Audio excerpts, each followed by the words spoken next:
The moment Corey and Tor stepped out into a large courtyard, which Corey assumed was the lot, she saw traces of blood on the floor in front of her. In a panic, Corey rushed on ahead while Tor continued to try to keep up. She found Sagi kneeling down. Sagi tapped on some of the blood on the ground and raised it up to get a better look. This is recent, she said as she stood up to join Corey. Are any of these people your friends? Corey covered her mouth and closed her eyes. She took a deep breath and tried to gather herself. When she opened her eyes, she did not know if it would be Audra's body amongst the dead. Tor caught up and Corey could feel him close behind her. She opened her eyes and surveyed the slaughter in front of her. Each of the bodies wore similar clothes to Griswold's people. One of your kind can do all of this? Asked Tor. Corey began to walk through to check the bodies just in case. Tor walked slowly among them while beside Sagi. Has nothing to do with our kind. Mavis is dangerous and we need to stop him.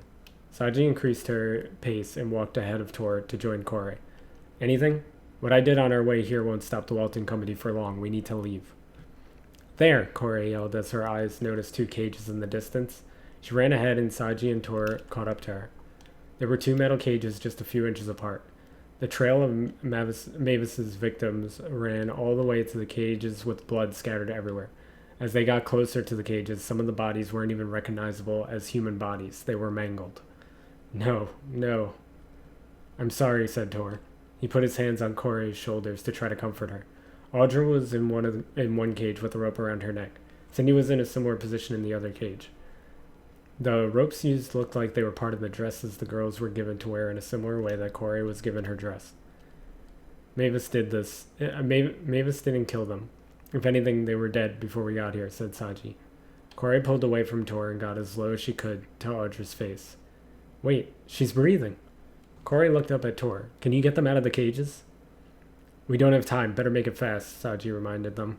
She looked into the distance but didn't see the Welton Company coming yet. We might have gotten lucky and Griswold's men slowed them down, but they will come for us eventually. Please. Corey looked up at Tor with tears in her eyes. Find your strength. Tor grabbed two of the bars of Audra's cage and yelled as he pulled them apart. He grabbed another two and stretched them apart as well. Once he felt he could get Audra out without doing any harm, he pulled her from the cage. He carried her over to a rare spot on the ground with no blood and placed her down softly. Then Tor began working on Cindy's cage. Come on, Audra. Corey put one hand, palm first, onto Audra's chest, then placed the other on top of it. Before she could even try to resuscitate her friend, Audra opened her eyes. I'm alive, Audra said through a gasp of breath. I'm alive. After repeating the words, she began to cry as well. How did you survive this? Corey helped Audra to her feet. Is Cindy all right? Somehow the answer came from Cindy herself, who was leaning on Tor for support. What happened? Asked Sagi. She's like the Mavis guy, said Audra. Can we trust her?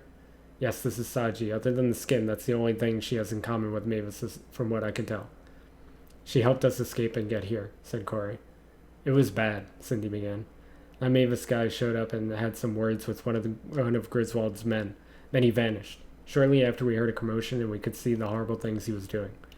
I had the idea to fake our deaths or at least make us irrelevant so Mavis might skip us in his rampage through Griswold's men.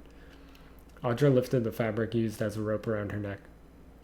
I thought we would pretend Griswold's men strangled us, but I thought it also had to be convincing. So we each grabbed each other's rope between the bars and pulled, added Cindy.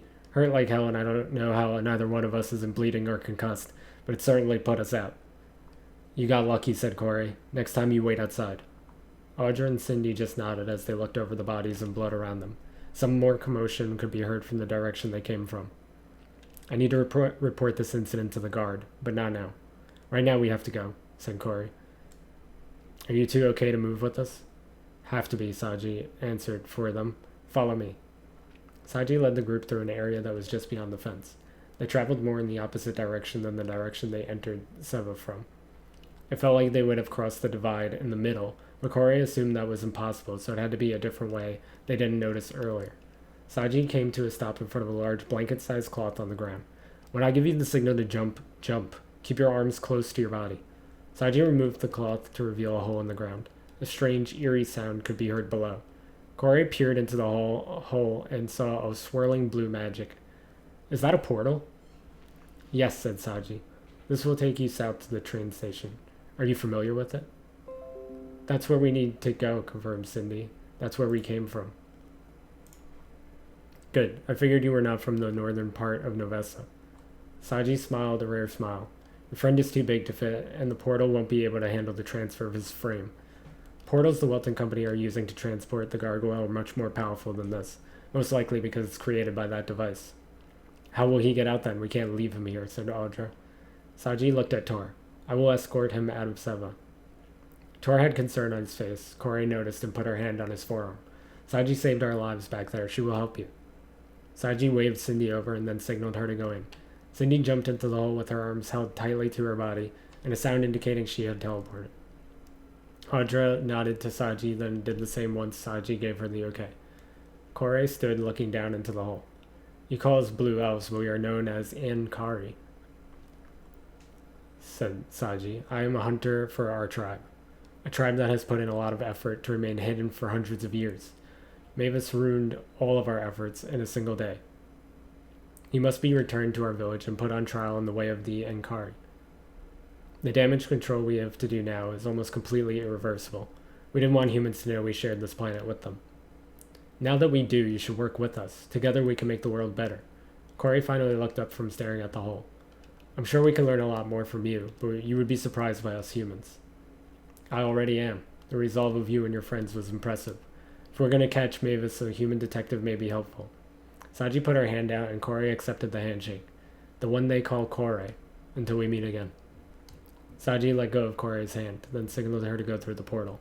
The feeling was more intense than Corey anticipated. The fall through the hole was brief, but the moment she made contact with the portal within, it was as if the entire molecule structure of her body mutated into something else. It felt as if every cell in her body was fighting itself and trying to split apart. Her body felt loose, which made it difficult to keep her arms together. She focused all of her energy on doing so, as it was Sagi's only instructions. The actual transportation itself took less than a second, but the experience felt like an eternity. When she exited the portal, she felt as though she was frozen in the air in front of her, her eyes fixated on a pile of garbage bags that soon after broke her fall. She pushed herself up and staggered toward the exit of the alley she teleported into. When she exited the alley, Audra and Cindy were hugging each other with tears in their eyes. Corey joined them. Are you two all right? Corey asked. All of those people, started Audra. Gone, right in front of our eyes, finished Cindy. Corey rubbed both of their backs as she joined them in their hug. I'm sorry you two had to experience that. I wish we never went in there. Are you sure we can trust leaving Tor with Sagi? Audra looked at Corey as she wiped the tears off her cheeks.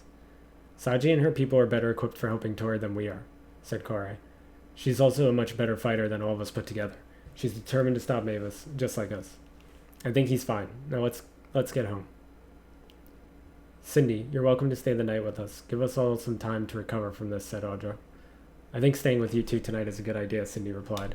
I don't want to be alone. The ride home was a quiet one, spent with the three girls comforting each other. Audra and Cindy sat close to each other on the back seat and leaned on each other for the ride. Audra drifted in and out of sleep while she laid her head on Cindy's shoulder. Cindy sat mostly with her eyes closed and her head back, but opened her eyes occasionally to look at Corey. Corey would occasionally look in the rearview mirror at her friends. She wondered how Audra and Cindy would view the world around them after this frightening experience.